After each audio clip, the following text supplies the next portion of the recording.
बिस्मिल्लाहिर्रहमानिर्रहीम। अस्सलामु अलैकुम। मैं नजमुल हसन आरिफ अपने नए विला के साथ आपकी खिदमत में हाजिर हूँ। आज के विला का मौजू स्टूडेंट लीडर्स और पॉलिटिकल लीडरों के दरमियान फ़र्क करने का है। अ, 9 मई और उसके बाद क्या हो रहा है, उस पर बहुत सारी बातें बहुत सारे लोग कर रहे हैं। 9 मई को जो हुआ उसकी बहुत सारी मज़म्मत खुद करने वालों में से बहुत सारों ने कर दी, कई करने वाले उसकी महज़ मज़म्मत करके निकल भागे और बहुत ही दूर निकल गए। लेकिन बाज़ ऐसे भी हैं कि जिन पर अब कई दिन बाद, तकरीबन 3 हफ़्ते बाद कुछ असलहा बरामदगी की जिनके हवाले से ख़बरें आ रही हैं। ऐसी एक ख़बर ने मुझे इस जाने मतवज्जो किया कि मैं आज स्टूडेंट लीडर्स और पॉलिटिकल लीडर्स की बात करूँ। अ, उनमें एक एजाज़ चौधरी हैं जिनसे आज की ताज़ा ख़बर के मुताबिक एक पिस्तौल बरामद किया गया है। यकीनी बात है कि हमारी इन्वेस्टिगेशंस और प्रोसिक्यूशन या जो भी इससे मुतल्लिक इदारे हैं, ये उनकी बहुत बड़ी कामयाबी है कि उन्होंने 3 हफ्तों के दौरान एक सियासी रहनुमा से बिल आखिर पिस्तौल बरामद कर लिया है। हम इस पर ज़रूर बात करेंगे और अपनी इन्वेस्टिगेशन के शोबों को खराज तहसीन भी पेश करेंगे कि वो जिस तरह माइनस से प्लस डेवलप कर सकते हैं, ना होने से होना डेवलप कर सकते हैं, मौत से ज़िंदगी और अदम से मौजूद बना सकते हैं और मौजूदगी से अदम को निकाल सकते हैं, ये उनका एक कमाल है। इस पर बात करेंगे, लेकिन पहले इस मौजू पर कि स्टूडेंट लीडर ये ज़ालिम होते क्या हैं। मैं चूँकि खुद स्टूडेंट होते हुए तलबा की सियासत का हिस्सा रहा हूँ, इसलिए मैं इनका ऐनी शाहिद हूँ। 1984 में मुझे भी एक बार गिरफ़्तारी का सामना हुआ। उस ज़माने में जनरल ज़ियाउल हक साहब की हुकूमत थी। कहा जाता है काफ़ी ज़ालिम और जाबिर थी। हमने भी सही भले आदमी थे, लेकिन आमिर आमिर होता है, हाँ वो डिक्लेयर्ड हो या गैर डिक्लेयर्ड, अनडिक्लेयर्ड, यानी आमिर का मतलब ही खौफ़नाक है। अगर उसे अलिफ मद आ और मीम रे के साथ पढ़ा जाए। अगर दूसरा आमिर हो तो कइयों के दोस्त होंगे, मेरे भी हैं, बहुत अच्छे लोग हैं। लेकिन आमिर आमिर होता है, हाँ वो अ, ऐलान करदा हो या गैर ऐलान करदा। ज़ियाउल हक साहब के ज़माने में जब हमें गिरफ़्तार किया गया तो मुझे याद है कि मैं भी उसी मस्जिद में बहुत सारे दर्जनों अपने साथियों के साथ गिरफ़्तार हुआ था, जहाँ से एजाज़ चौधरी साहब को गिरफ़्तार किया गया था, जो उनके उस ज़माने के महल्ले इचरा में जामिया रशीद पार्क कहलाती थी। एजाज़ चौधरी साहब को वहाँ से गिरफ़्तार किया गया था। चूँकि आज उन्हीं का पिस्तौल का ज़िक्र है, तो इसलिए मैंने सोचा कि बात वहीं से शुरू करते हैं। तो बाद-अज़ां हमें मार्शल लॉ कोर्ट्स में, जिन्हें उस ज़माने में मिलिट्री कोर्ट्स कहा जाता था, उनमें पेश किया जाता था। उससे पहले थाने में रखा गया। थाने में भी जो मंज़र था, मैंने उस ज़माने में गज़ल लिखी थी, नौजवानी के ज़माने की गज़लें आपको पता है बेवज़न होती हैं अक्सर। तो मेरी तो आज भी बेवज़न रहती हैं, लेकिन वो भी ज़रा बेवज़न थी लेकिन बामानी थी। कुछ शेर मुझे याद है, आपको सुनाता हूँ। अ, जो कैफ़ियत गुलबर्ग थाने में हमें, चूँकि मैं एफसी कॉलेज का स्टूडेंट था, तो बंद किया गया और जिस तरह हाथों पे भी वो हथकड़ियाँ थीं और पाँव में कड़े डाले हुए थे, तो उस पर एक गज़ल नौजवान तालिब इल्म ने और एक रंजीदा तालिब इल्म ने लिखी थी। उसके 1-2 शेर मुझे याद हैं, वो मैं आपको पेश कर रहा हूँ कि हाथ हैं बाँधे हुए और पाँव में ज़ंजीर है, ज़हन भी पाबंद हो अब, ज़ालिम की ये तदबीर है। सच्ची बात है कि ज़हनों को पाबंद करने के माहौल में ही आँख खुली थी। 1964 में पैदा होने के बाद जब आस-पास देखा तो यही लिखा हुआ था, सियासी गुफ्तगू से परहेज़ करें, सियासी गुफ्तगू करना मना है, फलाँ-फलाँ, फिर सेंसर, फलाना, फिर 1977 का मार्शल लॉ, उससे पहले मार्शल लॉ अय्यूब साहब का तो चलिए विदा हो चुका था, लेकिन बहुत कुछ साथ बहा ले गया था। तो बाद-अज़ां याहिया साहब का ज़माना आ गया, फिर ज़िया साहब का मार्शल लॉ आ गया। तो ये शेर बड़ा ही मुसलसल हक़ाइक़ और हालात की अ, ज़िक्र पर मुश्तमिल कहा जा सकता है। हाथ भी हैं बाँधे हुए और पाँव में ज़ंजीर है, ज़हन भी पाबंद हो अब, ज़ालिम की ये तदबीर है। اسی طرح کا ایک اور شعر تھا اسی غزل کا جو یاد ہے بہت مزے کا، جو میں ایک زمانے میں جیل میں اپنے دوستوں کو سناتا تھا تو بعض اوقات مذاق بھی اڑاتے تھے، میرے اب بھی بڑے پیارے دوست ہیں، کہ ظلم کی تاریک شب ہے اور میں ٹٹولے جا رہا ہوں، جس سے ملتا تھا عدل وہ کہاں زنجیر ہے۔ اور سچی بات ہے کہ حالات آج بھی آ، بہت ساروں کے لیے وہی ہیں، اور مجھے بھی انہی حالات کی نشاندہی جگہ جگہ سے، خبروں میں، افواہوں میں، سوشل میڈیا پر ادھر ادھر سے، ان روتی ماؤں کے آنسوؤں سے، اور ان روتے چہروں کے ساتھ پریس کانفرنس کر کے بھاگ جانے والوں کے ہاں ایک ہی چیز ملتی ہے کہ ظلم کی تاریک شب ہے اور میں ٹٹولے جا رہا ہوں، کس سے ملتا تھا عدل وہ کہاں زنجیر ہے۔ جی، بات اسٹوڈنٹ لیڈرز کی ہوئی، تو اس زمانے میں جن اسٹوڈنٹ لیڈر سے تعارف ہوا، جن کا غائبانہ تذکرہ سنا، اور جن کے قصے بہادری کے اور جواں مردی کے سنے، اور جن کو فالو کیا، آئیڈیلائز کیا، ان میں بہت بڑے بڑے نام تھے۔ بارک اللہ خان کا نام ہم نے سن رکھا تھا، سنا تھا، بہت بہادر آدمی تھے۔ جاوید ہاشمی کا نام طالب علمی کے زمانے میں واقعی بہادری کا استعارہ تھا، بعد ازاں وہ بھی عدل بدل شدل ہوتے رہے، لیکن پھر بھی آخر وقت تک، بلکہ پچھلے چند دنوں بھی ان کے اندر بہادری کی رمق پھر ایک بار نظر آئی، بہادری کی چمک ابھی بھی ان میں باقی ہے۔ باقی بہت سارے لیڈروں کے مقابلے میں وہ اپنے تمام تر عدل بدل اور نہ جانے کیا کیا کے باوجود اپنی بہادری کو کہیں نہ کہیں سنبھالے ہوئے ہیں۔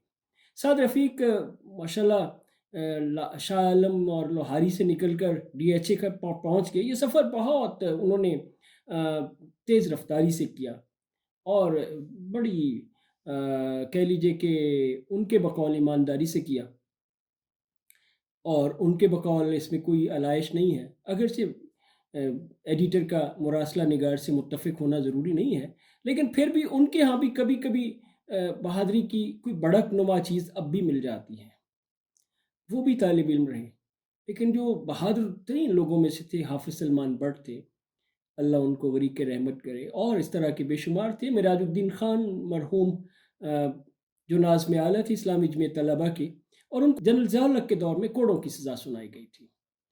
آ، ہم لاہور کی کیمپ جیل میں تھے، بہت سارے لوگ کوٹ لکھپت جیل میں تھے، اور بہت سارے پشاور میں اور کراچی میں اور مختلف جگہوں پر جیلوں میں اپنے اپنے وقت کے عامر کا مقابلہ کرنے کے لیے صبر اور برداشت اور بہادری کا مظاہرہ کر رہے تھے۔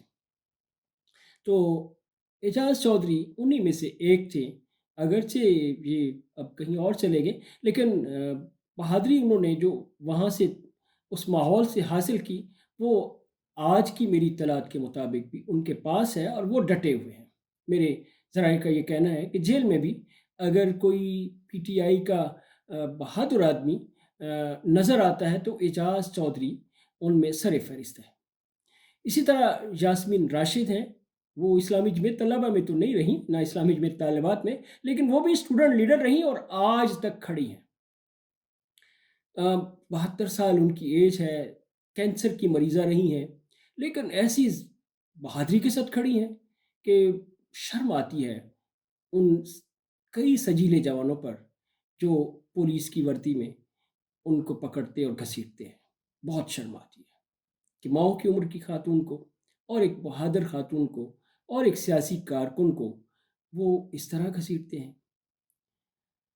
کاش میرے یہ باوردی پولیس مین سجیلے جوان نہ ہوتے، شرمیلے جوان ہوتے تو شاید اس طرح نہ کرتے۔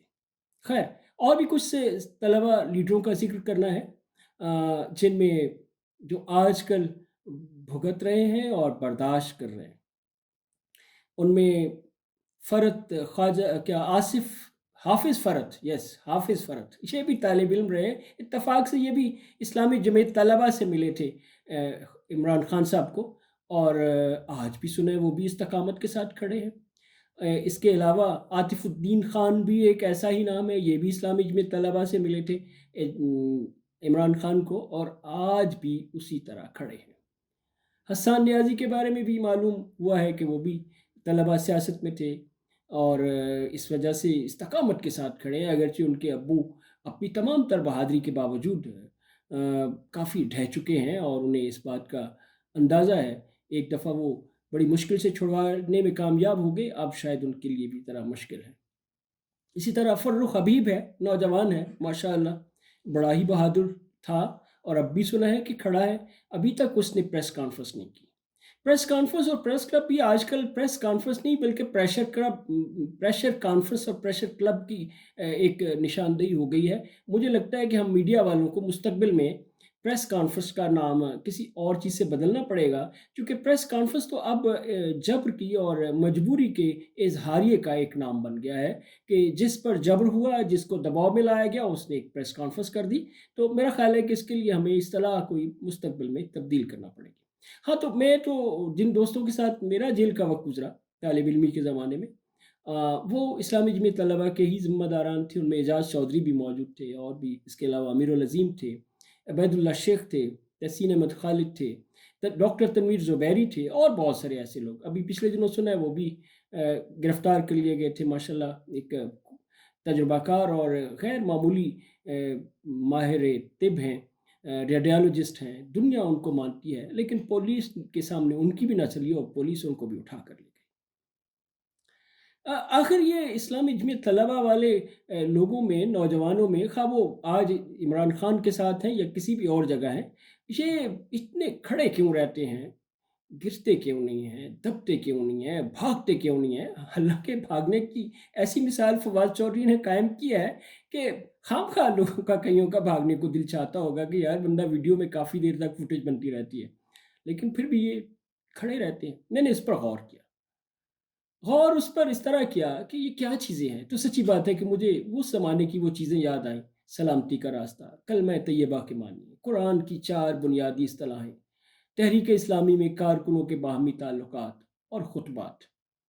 ये वो बुनियादी सी किताबें, पम्फ़लेट छोटे-छोटे हैं कि लगता है कि जो इनको एक दफ़ा पढ़ लेता है, फिर उसको शऊर ज़िंदगी आ जाता है। उसे मौत की भी समझ आ जाती है और असल ज़िंदगी की भी समझ आ जाती है। जिसको ला इलाहा के मानी आ गए, ला इलाहा इल्लल्लाह मुहम्मदुर रसूलुल्लाह, और वो जो इन मानी का हाफ़िज़ हो गया, ज़ुबानी कलामी नहीं, मानी का हाफ़िज़ होना असल कमाल है। तो फिर वो कहाँ डरता है। मुझे आज एजाज चौधरी के इस पस्तौल को याद करते हुए बस आज इतना ही कहना था। रही बात पॉलिटिकल गीदड़ों की, तो मैं नहीं चाहता मैं किसी का नाम लूं। मैं चाहूँगा कि पिछले दिनों की प्रेस कॉन्फ्रेंसें करने वाले और भाग भाग कर इधर से उधर जाने वाले, रोते हुए अपने आंखों को पर हाथ रखने व अपनी हिचकियों को रोकने की कोशिश करने वाले, आंसुओं को पूंछने वाले और ये कहने वाले कि ये ना पूछें, बच्चों का क्या हाल है, बच्चों के हवाले से कोई दबाव है, ये बात ना करें, नहीं मुझ पर कोई दबाव नहीं था। ऐसी सारी कॉन्फ्रेंसों को सामने ले आए और देख लें कि सियासी गीदड़ कौन है और स्टूडेंट लीडर कौन है। मेरा ख़्याल है कि स्टूडेंट लीडर्स के इस माहौल को देखते हुए, इससे कतई नज़र कि उन्होंने कोई जुर्म किया है तो यकीनन उनके लिए भी उसकी कुछ सज़ा होगी। उस सज़ा से ना मैं उन्हें बचा सकता हूँ, ना कोई और उन्हें बचा सकता है। लेकिन अगर उन्होंने जुर्म नहीं किया और वो अपने इरादे पर खड़े हैं, अपने सियासी शऊर के साथ खड़े हैं और अपने मुल्क के साथ कमिटमेंट के लिए और अपनी पार्टी के साथ खड़े हैं, तो उनका किसी भी पार्टी से ताल्लुक हो, हाँ, वो पीपल्स पार्टी के लोग हों, हाँ, वो पीटीआई के लोग हों। मुस्लिम लीग नून में तो शायद इस तर्ज़ की चीज़ें कम पाई जाती हैं, चूँकि उनके लीडर खुद बैरून मुल्क हैं। तो उन पर तो इस तरह की कोई बात कहना मेरा लिए फप्ती कसने के मुतरादिफ होगा। हाँ, अभी वहाँ भी कुछ चंगारियाँ एहसन इकबाल और इस तरह के लोगों की शक्ल में मौजूद हैं, लेकिन ओवरऑल जो लोग फ़ैसला साज़ हैं मुस्लिम लीग नून में, उनसे इस तरह की बात कहना, उन पर कोई ऐसा इल्ज़ाम लगाना नामुनासिब होगा। क्योंकि बहुत सारे लोग जानते हैं कि सिर्फ़ ये प्रेस कॉन्फ्रेंसें नहीं, पिछले कई बरसों में हमने जिसको भी जेल और थाने की तरफ देखा, कमर की तकलीफ़ में देखा, बीमारी के बिस्तर पर देखा, अस्पताल में देखा, और अक्सर लोग, मैं उन्हें सियासी गीदड़ नहीं कहता, मैं उनका किसी का नाम नहीं लेता, लेकिन आपसे ज़रूर जाते-जाते अर्ज़ करूँगा कि आपने इस सारी अलामतों को उन सियासी लोगों में तलाश करना है, जिन्हें मैं स्टूडेंट लीडर नहीं कह रहा, बल्कि चाहता हूँ कि हम उन्हें सियासी कीदड़ के तौर पर तारीख में याद रखें। बहुत शुक्रिया। मैं माफ़ी चाहता हूँ, आज का व्लॉग ज़रा गैर रस्मी हुआ, लेकिन कई दिन बाद तो पिस्तौल बरामद हुआ था। गैर रस्मी होना फ़ितरी सी बात थी। अल्लाह हाफ़िज़।